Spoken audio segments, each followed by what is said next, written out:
not verified or credible. As well, the updates and information that you're getting will be provided exclusively through this department's official channels. I want to make sure that we make that happen, and please notify the public to make sure that that occurs. I would also like to clarify and show a map. Please, if you can play the map.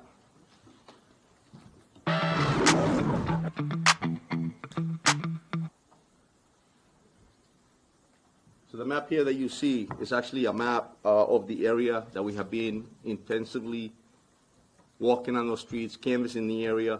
So as you see the blue image, yesterday I mentioned that we need the public's assistance to check their camera assistance or any sort of video that you may have that could be helpful to us, that you, as you're watching it or as you're reviewing it, you feel there may be something that we can use. Please notify us. And if you need any help with that, viewing those videos, please also call us. We can come over and help you.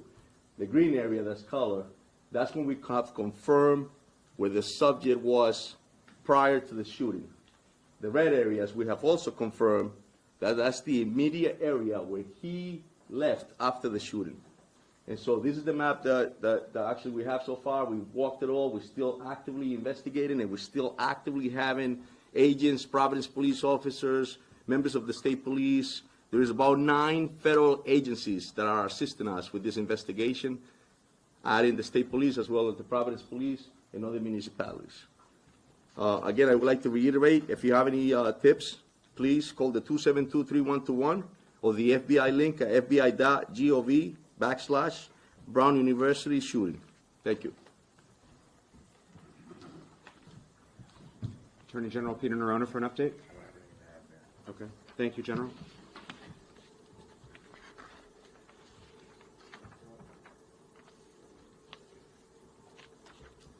One additional update from me, and then we'll be happy to take your questions. First, I want to just take a moment to recognize and honor the memory of Ella Cook and Muhammad Aziz Umerzakov, who are the 2 deceased victims from this tragedy, and update you on the status of the survivors. Yesterday, we mentioned that one individual had been discharged. I'm happy to report that another individual has been discharged today. That leaves 1 survivor in critical but stable condition and 5 in stable conditions. The parents that I spoke with today all reported that their kids were improving. So this is a happy announcement, but I know the entire Providence community, the entire state of Rhode Island, the governor and I were together at a memorial service last night, mourn the loss and offer our most sincere condolences to the Cook and Umerzakov families. Following up on a note that the Colonel made with respect to AI-generated images and other misinformation, we have created an online folder with all of the video and images that have been released. And we encourage both members of the press, but also members of the community. We know lots of people are sharing information, and we appreciate that. We think that will help with this investigation. But we encourage them to download and share the videos and photos from the website that has been created so that you can ensure that you're sharing an accurate and verified photo and video. That website is now live. It is providenceri.gov/tips, T-I-P-S. providenceri.gov/tips is an online file folder that has the videos and photos that have been released to date, and it will be updated as we progress. There's been lots of conversation up here about the heroic work of the hundreds of law enforcement professionals who remain hard at work 24 hours a day and who are, in fact, making progress. I want to close with one additional thank you tonight. All of those tip line calls are coming into the city's telecommunications department, the same folks who answer the 911 calls, and they too have been working tirelessly, and I want to thank the men and women at dispatch and at telecommunications for their diligence. Everyone in the city of Providence truly has a role to play in this investigation, and we're grateful for their assistance. We'll take your questions. John. I have a question for Colonel Phillips regarding the map.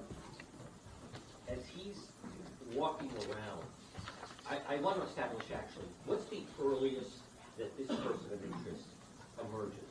I believe you had said Saturday morning at 10:30, but then someone else said maybe a couple days earlier.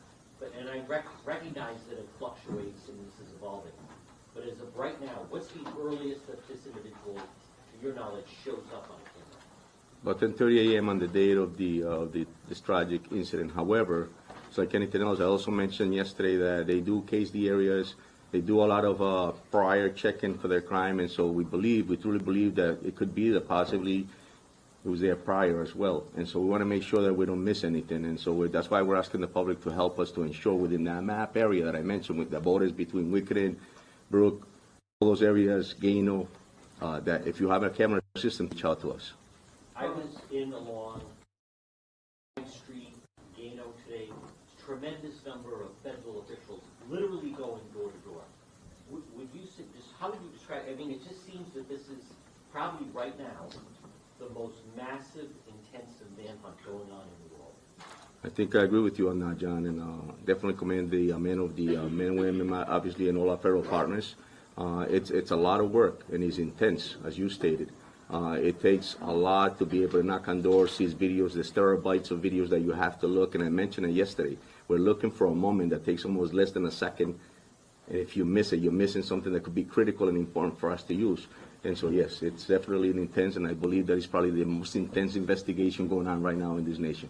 Colonel, the second person that you want to talk to, can you drill down at all on any interactions that you believe he may have had with the main person of interest? Do you believe he talked to him? How close was he to him? Any interactions? What can you tell us? So yeah, we have video footage of that determines to us and the detectives that can tell that this person was in the vicinity where the subject of interest was that we wanted that we actually have an interest on. Close enough that we feel that we need to speak with them to find out because videos don't speak. If you think about it, I wish the video could speak, and then I'll have the answers that we need to, so that we can continue on this investigation. So we're trying to find out exactly what it is, and that's why we need to speak with them. Please. Does this person, this new individual, have anything to do with why the person of interest was seen running in the surveillance footage? Again, I wish the videos could speak. We're trying to get those answers. And have you found any items of interest during your search, specifically clothing? Nothing as we speak, no. Up front here. Who among law enforcement or other first responders was first on the scene that day, and who came next? So Brown University was on scene, and then immediately the Providence Police Department within minutes was there. Back there. The green jacket. Previously released a video from 216 on the day of the shooting where we see the person of interest come into contact or near another person. Is that the moment that you think this new person and the person of interest might have come close? That's correct. It's around the area of Benevolent and Cook. So behind the Rhode Island Historical Society, that corner of George. Right near that area, correct. And you had some searches going on in North Attleboro today. Is that connected at all to this case? I can't confirm. We're all over the place. If a tip comes in and he needs us to go down to Connecticut, we're going down to Connecticut. If a tip comes in and tells us that we got to go to Boston, we're going to Boston. Right there in the middle, the green jacket. Go ahead. Is it possible that the second person could become a person of interest? All we know is that that person was in the vicinity of the subject that we have an interest on, and we want to speak with them. Miss and En Greg. español, si nos puede contar, Jefe Pérez, esta persona, una persona que busca identificar esa interacción, en qué área sucedió y qué pide de la comunidad. Yes, so pretty much the question is just, we can explain in Spanish exactly why we're looking for this individual, or why do we want to speak with them. So, esta persona verdaderamente es alguien que nosotros tenemos un interés de hablar con ellos porque estaba en la área inmediata donde este individuo estaba. Entonces queremos saber más de por qué estaba ahí para explicar la razón y qué interacción hubo. ¿Tienen algún indicativo de que la persona que cometió el tiroteo actuó sola o actuó con alguien más? Eso es lo que estamos investigando. Go ahead. My question is, have you found any DNA evidence from the crime scene or the area that you believe might belong to the shooter? So we have found a lot of evidence that we need to, and we use and utilize it to hopefully guide us in the right direction in order to identify the individual that we're looking for. Any of that been DNA evidence? This actual physical evidence, there's DNA evidence, there's a lot of evidence that we're collecting to ensure that we can find the answer. Pat. A question for Attorney General Noronha. My understanding from the conversations over the last few days is that the Attorney General's office is taking the lead in terms of doing the investigation. My question is, what's the relationship between the Attorney General's office and the Rhode Island State Police, who we haven't heard much from over the last few days, in terms of who's doing what and what type of time commitment? And I do have a follow-up. Yeah, I wouldn't say that we're leading it. I think that we are working closely with our law enforcement. I think you can divide, in a case like this, the people involved into two groups. So there are at least five prosecutors that have been here since Saturday night. I've been here for a fair chunk of it myself, particularly after hours back at the office. But what those prosecutors are doing, Pat, is asking questions, helping to narrow and inform factual inquiries.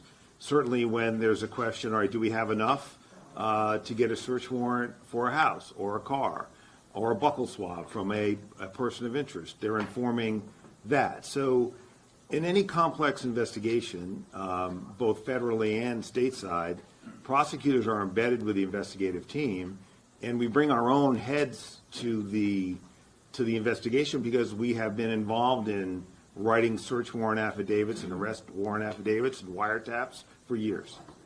And the Rhode Island State Police, what kind of role have they played in terms of investigating? And I still have Yeah, the Colonel can answer that. But before you do, Colonel, I just want to make sure that I answer it as well.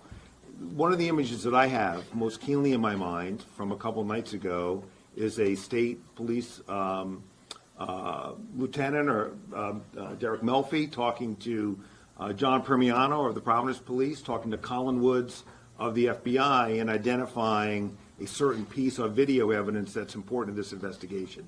And that's how intertwined and cohesive it is, while prosecutors look on and engage at the same time.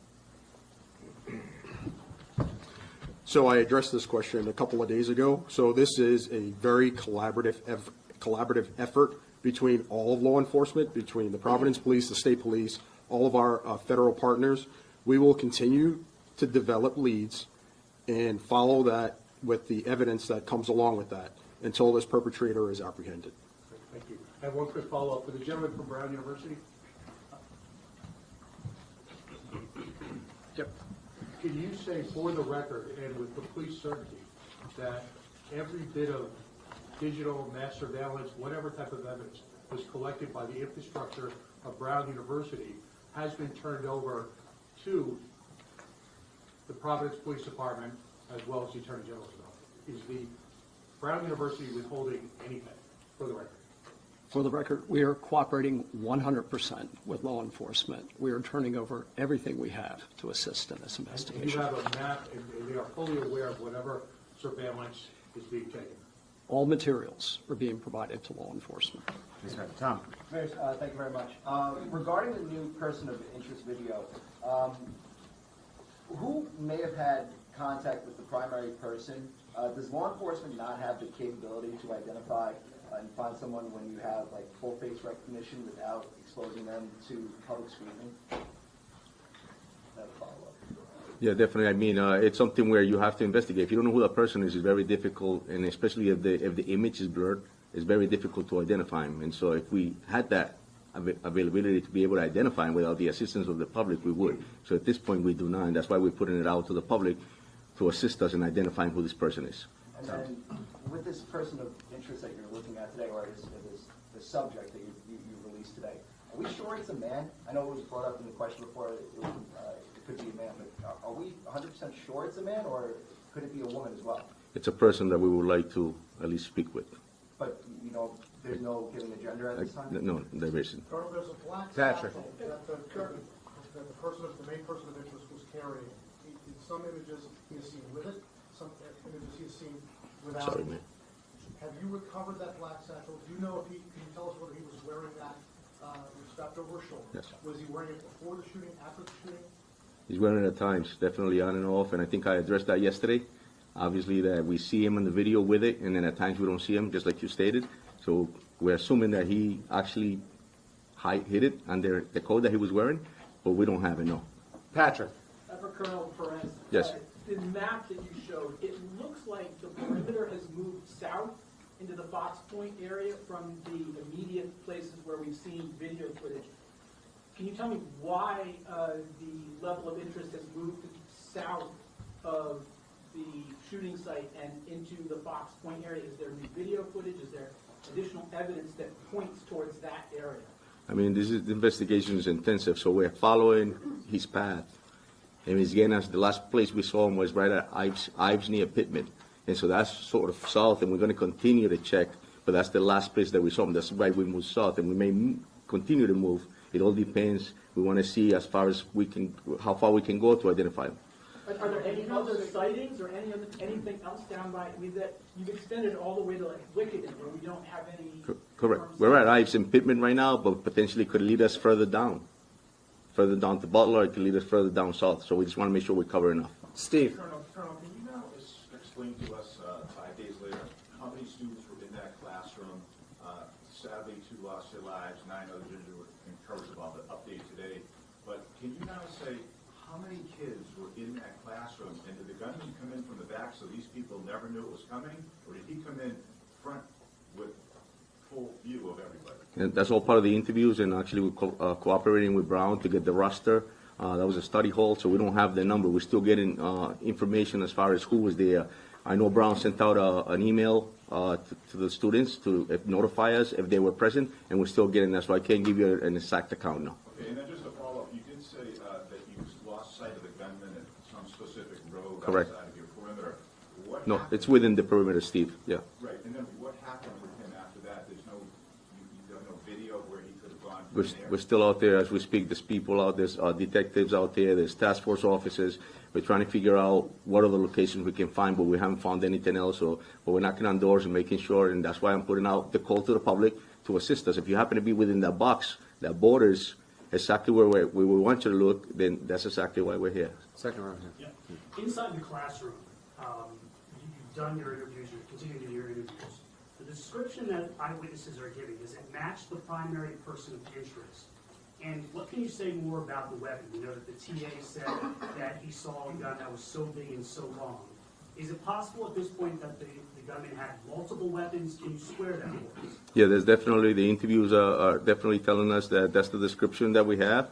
And yes, they're describing the weapon. Some people, obviously, you can think it was chaos. And so, well, we're definitely getting some info as far as what the weapon looked like and exactly what was going on in that room. So, We don't think there's multiple weapons? no, just that individual. I just want to jump in here too, because you know, you mentioned a long gun. We are not in a position to say, unless the chief, you want to square it, whether this was a long gun or not. I think that there's been an account from the TA. There are multiple accounts about multiple things, including how this gunman approached the victims. Those are not details that advance the investigation. Why not? They don't advance the investigation because as we interview witnesses, we don't want them to learn facts from these press conferences. We want them to relay the facts that they have in their heads, including a person of interest. So we don't want a person of interest to shape what they're telling us based on what we know as expressed to you about those kinds of details, sir, that you asked. So we're being careful about the facts that we're sharing for that reason, so that when we talk to witnesses, what we're getting is their factual recitation. And as you might imagine, in a situation where there is chaos, and look, people are ducking for cover as well they should have, you are going to get different accounts, and part of what's going on now is reconciling those accounts. And I don't know, Chief, if you want to weigh in more about the weapon, but I don't want anyone to leave this room thinking that this weapon was a long gun, because that would be a misperception from what I know. Alex? In the video released yesterday, it appears that the person of interest is going by a police cruiser that has its lights on. Does that mean that the dash cam in that cruiser was on and activated, and have police been able to recover anything useful from that video? So that was a brown police cruiser, and I'm not sure if they have body cameras in their cruisers. I don't think they do. Dash cam, though. Yes. No. Okay. I don't want to answer and for then my the chief. next follow-up question would be, are you working with flock camera experts to try and recover anything from those cameras? So as you know, we have, with work with Flock, we have LPRs in the city, and we're utilizing every resource we can. Yes, Alex. Yeah. Brian? Colonel, you mentioned there is other evidence, but at this point, how much of this investigation turns on the public identifying who's in those images? And are you discouraged or surprised that after a couple days of it being out there, you haven't gotten anything more concrete? No, I think this is, like I said earlier, it's a very intense investigation, and I think it's going to take public assistance. It's actually going to take, obviously, 21st century policing involved in technology, but it's also going to take good old-fashioned police work, which is knocking on doors, retrieving evidence, going through yards, talking to witnesses. It's going to take all that and more, Brian. Yeah, and no one's discouraged. I mean, I've been in that command post. No one's discouraged. I mean, leads are coming in, they're being run to ground, and no one's discouraged. Oh, sure, yeah. Yeah, I mean, I've been in the command post, as the colonel has, and no one's discouraged. I mean, I get, when I'm not there, I get hourly reports from my own team, and there's an enormous amount of energy for people who have been working as hard as they have been. I'm really quite impressed by that, frankly, and there's no discouragement among people who understand that not every case is a case that can be solved quickly. In my view, they get solved. It's just a matter of time, and this case will get solved too. Would you have a message or an appeal to the shooter or anybody who may think they know who they are, who may be on the fence? Well, look, certainly it would behoove everyone, including the shooter, to provide information to law enforcement and to the shooter to turn himself in. He will be caught, and it's just a matter of time before we catch him. And I believe that based on my experience, but also from watching the people in that command post and getting reports from where they're coming back out in the field. They know what they're doing, they're experienced, they're working hard. There's no lack of resources. Everyone's working really well together. And we're going to crack this case. And when we crack it, it's going to come open really quickly. Straight back, the best. Thank you. For you, Mayor, have you spoken to local business owners about how much this is impacting their bottom line, especially during the holiday season, and any concerns that they might have about the situation? Yeah, I have. It's hard work being a small business owner, and this time of year is critical to them. There's a commercial district just off campus called Thayer Street. Those businesses are particularly struggling as both students went home early and some people are avoiding the area. Similarly, there's a couple other commercial districts nearby the area, which is Wickenden Street, as has been discussed here tonight, and Wayland Square. The city's Department of Economic Development, in partnership with the Greater Providence Chamber of Commerce, is reaching out to those business owners to look at assistance programs or otherwise try to support them to ensure that their businesses can stay healthy and vibrant through this. Do you know when those might take effect? Those conversations started yesterday, and so we're working with the various merchants associations to try to determine what sort of assistance might be most helpful, and when it's ready to announce, we will. Thanks. Please. My question's for the Colonel. So looking at the Q map, there's no video so far of him before than there is after the shooting. Do you think if a person of interest got to the vehicle somewhere within this area, and are you going to go through license plate readers? Absolutely, yeah, we're looking for that evidence, if there was any vehicles involved. And yes, you're right, he was there earlier, and so that's why we're looking at that as well. And definitely, we're using, I mentioned that earlier, the LPRs, the Flock, any cameras. That's why we're making a call out to the public to assist us with that. It's all part of those resources that we're going to need, as the general stated, to make that apprehension. Dan. I have a question and a follow-up first to the Attorney General. Attorney General Dan Janik, NBC 10. Hi, Dan. You had said the other day that you released the person of interest because the DNA didn't match, which would assume that there was DNA of the person of interest in that room. Can you tell us what it was? And if he hasn't committed a crime before, how it makes it a little bit more difficult? Yeah, so DNA, when it's entered into a nationwide system, can confirm the identity of a suspect or a subject. And certainly the advantage here is that when we find a person of interest, and we can get a search warrant for what we call a buccal swab, we can compare that to a known quantum of evidence. That can rule people in and obviously can rule people out. That's a powerful piece of evidence, but it's not the only evidence. And relatedly to the question about, do we need only the public? The public is going to really help us here by identifying this person, but at the same time, there are other leads coming in through other forms of electronic and other evidence that are taking multiple teams out in different directions.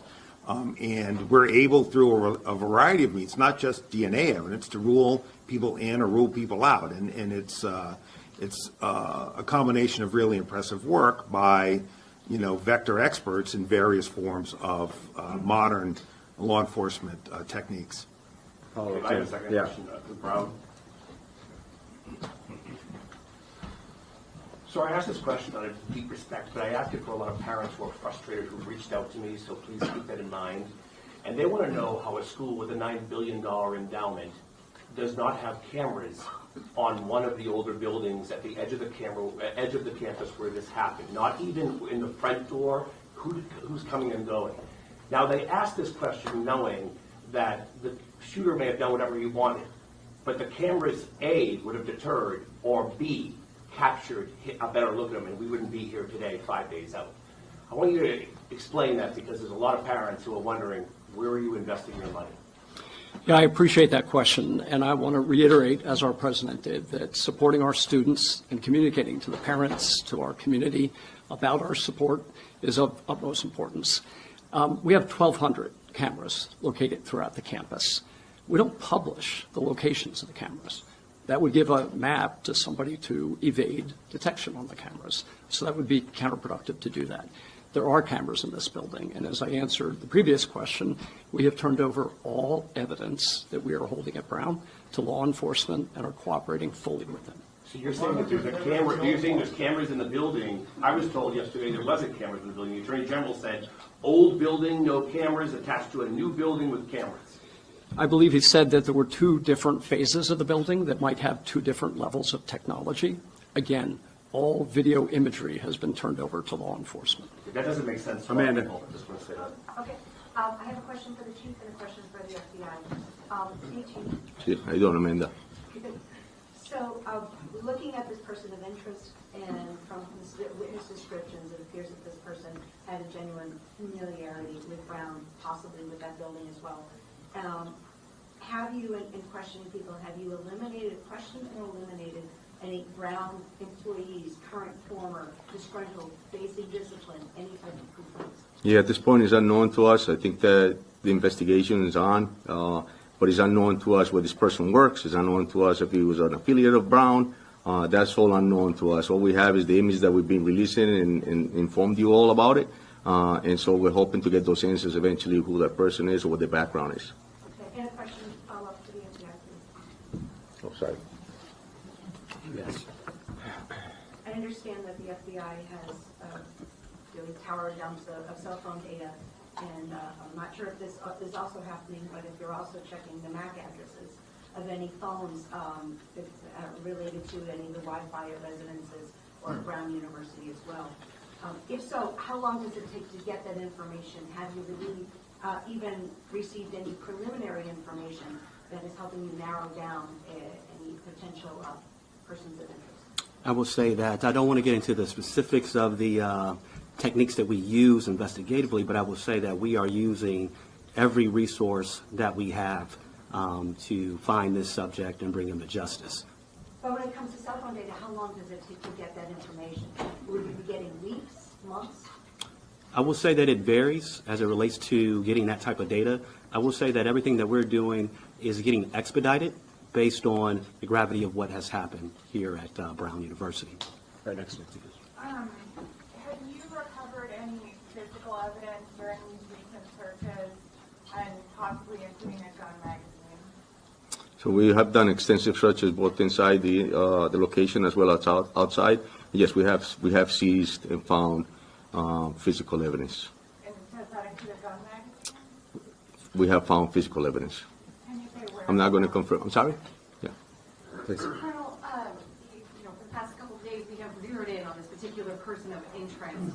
Can you kind of help remind us about why you believe this is someone who possibly could be either the shooter or a suspect? You've been very careful not to say a suspect. You've said a person of interest, but this is the only video. Can you help remind us about why you believe this is the person, not looking for other?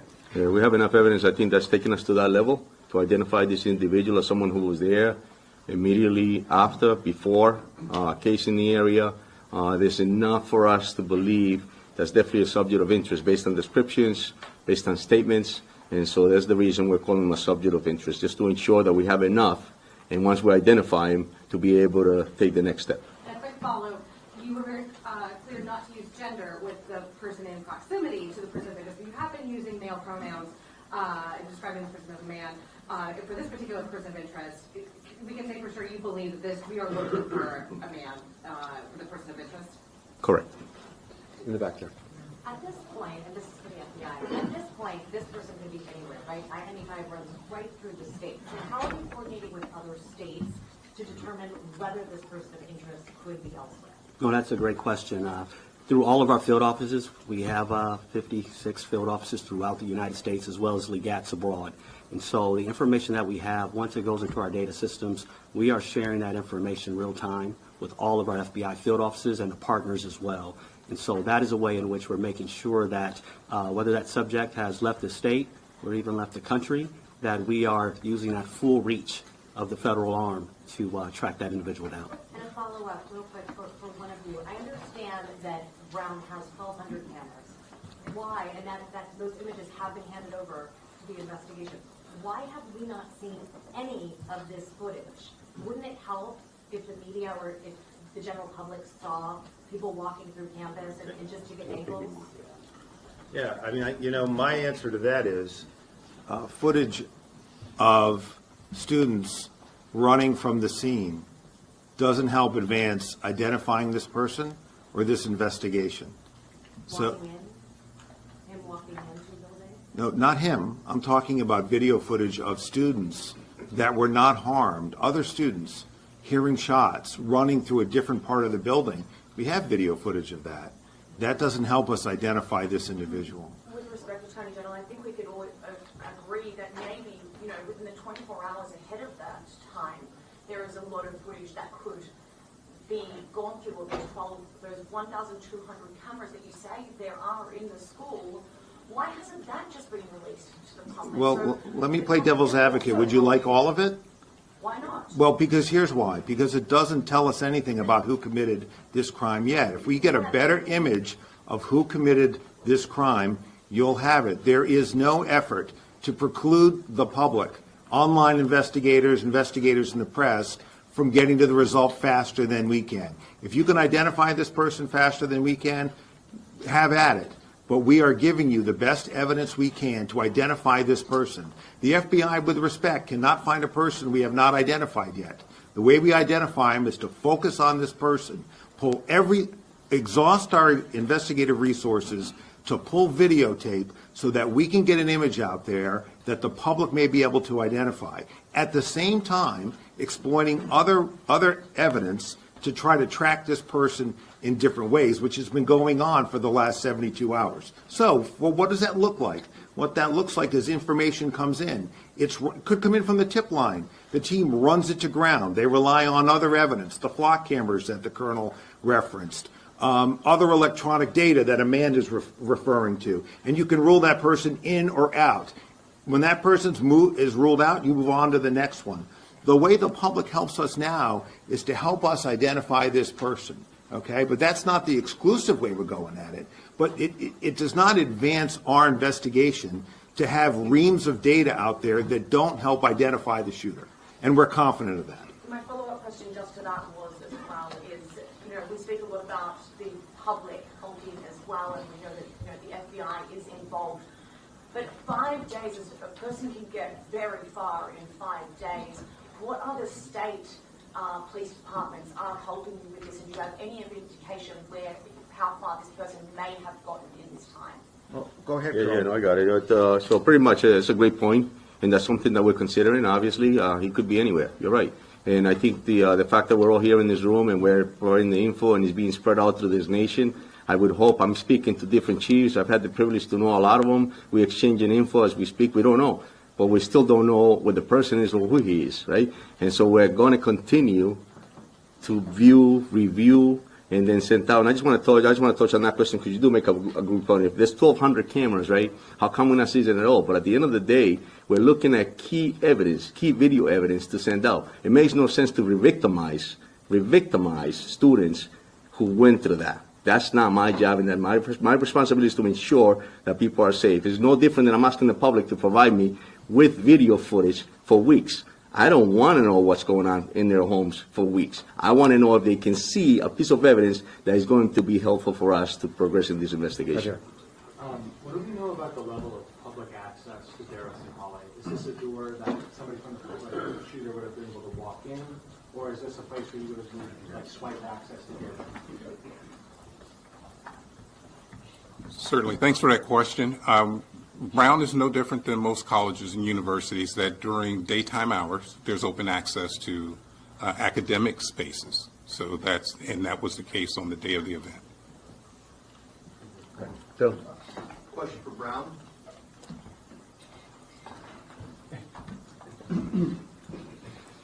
There are some buildings on campus that have what may be private or non-police security guards posted at the front entrance. Was there a security guard ever posted at the engineering building entrance? If so, were they there that day? And what did they do? And if not, why not? So maybe I'll ask our chief of police to speak to that. On that day, we did not have and do not have a security asset posted inside the building. Is that atypical of a Saturday or in that particular building? How do you determine where security is posted, and is that under the purview of the Brown Police? That is, and that is typical for that academic space. That there would not be a security personnel? Correct. Hey, Brian, there you go. One for the Colonel, one for the Mr. Yeah. As far as the investigation goes, any updates on a possible motive here? And for the mayor, while I have you, we're getting towards Christmas time. Obviously, the suspect can get lots of different places, not just on campus there. What is your message to people coming into this area and seeing family who are concerned that this guy is still out? Yeah, so the motive is unknown at this time. As we're, what are we, a week away from Christmas now? This only emphasizes the question that I think everyone's been asking, which is, are we safe in Providence right now? Which honestly is the hardest question that I keep getting asked. And whether it's the holidays or not, but with the holidays, we expect even more people to want to come home and celebrate with family and share the traditions that, are seared in all of our brains of holidays with our parents and loved ones. We can't lock down the city indefinitely. We can't. And I know this city. I know that they are tough. I know that they are resilient. I know that they have faced scary times before. And so we are doing everything possible to provide extra law enforcement, extra visibility, things to reassure confidence at a scary time. And it is a scary time here in the city. That's true at Christmas time. That was true when this started on Sunday morning, the first morning after. And so we are doing everything possible, but obviously families are going to have a conversation about what's right and what's best. But they should know that their city government is doing everything they know how. And thanks to the help of our friends, the governor and the Rhode Island State Police, our neighboring communities here in Rhode Island. For those of you who aren't from Rhode Island, this is a tight-knit place. And we have police officers from every corner of Rhode Island helping out in Providence right now. And so we are doing everything we can to reassure folks, to provide comfort, particularly as we expect will be even busier a week from now.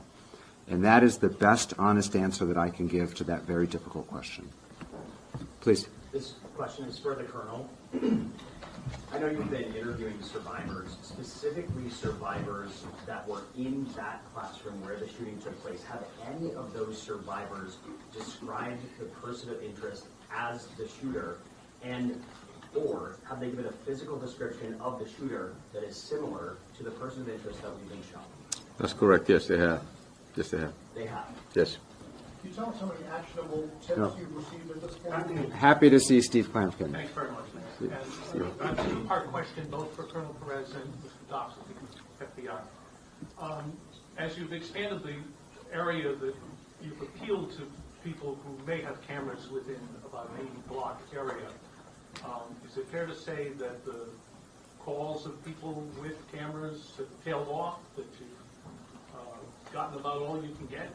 No, we're still getting info, we're still getting calls, and we're doing a lot of knocking on doors, and it's been extremely helpful. So no, we're not done. We're going to continue to expand, and we get calls, and sometimes just knocking on doors alone is providing us that evidence. And notwithstanding the fact the FBI issues a bulletin for all of its field offices and so forth, is it fair to say that until and unless you get a picture of this guy stepping into a car, you're not going to, basically, you're starting from square one? You don't really have a sense of who he is, where he's going, and how he's getting there. I would say, as it relates to the FBI, as well as our partners here, any information that comes in, that has not tailed off at all. And I would say one thing that remains constant is we will always need the public's assistance in anything that we do. No matter what you guys may see on TV, we will always need the public's assistance. I say as it relates to that, any tip that comes in, the information that we get, we're able to aggregate that and push out, not only to make links with other FBI field offices, so in a way in which we can follow that lead all the way to ground. And so the information that is coming in, we are pushing that out throughout our field offices, throughout our partnerships into that community, and then we get it back as well. That's helping us to cross off leads in which are not valid, and then to push on leads that are valid as well. But without that, I don't know if it's a video or something that shows him stepping into a car and you get a plate or something along those lines, makes your job that much more difficult. Yes, and I mean, I think we mentioned this job is painstakingly difficult, but we've signed up to do it. As the AG mentioned, we have not lost any vigor or investigative rigor as we've gone forth into this. I will say that evidence that you're talking about sounds more like a smoking gun. Oftentimes, within my experience in the FBI, and I'm sure our partners as well, we get seeds. We only get seeds. And then we, through investigative, through that hard work, as the Colonel mentioned, we end up building that story. We put that puzzle together. That's what we do. That's what we signed up for, and we're committed to that, to this community, to help do that. In the back there. Yeah. Thank you. Colonel, I want to follow up on one of my colleagues over there. You mentioned old school police work, and my colleague mentioned crossing people off the list, like basically making sure it's not that person, it's not that person. In homicide investigations, isn't it usually someone close to the victim? And if so, have you, and the person also seems to have no ground somewhat, have you knocked off every single person from ground? When I say knock off, I mean, they didn't do it, they didn't do it, they didn't do it, from staff to students? Yes, of course. I mean, investigations, and I don't think that in every homicide, everyone that commits the homicide is close to that person. That's not something that happens. But we have obviously eliminated those strong leads that come up as strong leads. As a tip comes up, we label it as a high priority, medium priority, low priority. And yes, once we vet it through and make sure that we cover everything and we prove that that person has nothing to do with it, absolutely, we clear it out. Yeah, and if I can I just want to just jump in here to clarify that. So clearly, one of the things the investigators do, or maybe not so clearly, is that when you have a victim, you build back all of the relationships. You do that in any case. And so you build a profile of your victims so you know who may have threatened them, what they may have said that might have caused somebody to react a certain way. So yeah, that work is ongoing in conjunction with all the other work we're doing. But from where I sit today, there's been no development of any evidence that suggests that that's what drove this shooter. That could change, but there's nothing that we have recovered or analyzed to date that suggests that it was specific person motivated. Again, could change, but we're 5 days out. That work is being done, and there is nothing that suggests that at this time. Last question. This is for law enforcement and potentially Brown, but 5 days have passed. how is it possible that we still don't have a clear idea of who was in the classroom during the shooting? 5 days have passed, it could be 6 days. We were hoping that only 1 day passed. Unfortunately, investigations, as this nature of investigation, as intensive as it is going to take time. And it's going to take a lot of time to be able to interview, seize evidence, examine it, to come up with the right person. But as the general stated, a person is going to get caught. We're going to do our job, and we're not going to stop until we do. And so we're going to continue. It could be later, it could be tomorrow, but we're not stopping until we find them. But surely there's a log or something of people entering that classroom in particular, no? No, I'd be happy to speak to that. So at this time of year, we have final exams taking place. We also have study sessions taking place. That particular classroom, it was a study session. Had it been a final exam, we'd have a roster, we'd handed it over. We know exactly who was in the room because everybody shows up for a final. But for a study session, it's elective. We're finishing the answer. Ronaldo. It's elective. It's elective to turn out for a study session. So we don't know exactly what fraction of the overall roster turned out for a voluntary review So session. there's no physical log, just to clarify?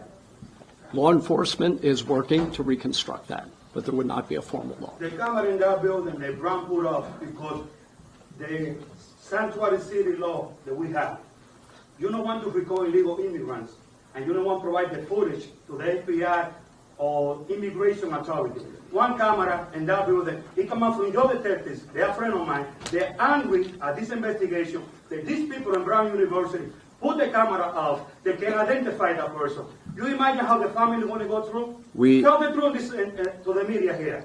Putting cameras off. We heard from the Brown and the provost at Brown, who have shared that they have been full cooperative and been forthcoming with all and evidence that they have. The City of Providence's experience is the same, which is that Brown has been entirely cooperative and collaborative and fully sharing with us. We will be back here tomorrow. Once again, if you are not on the press list and you would like to be updated, please see Camille. Otherwise, we will see you all tomorrow. Thank you. Yes, at 4.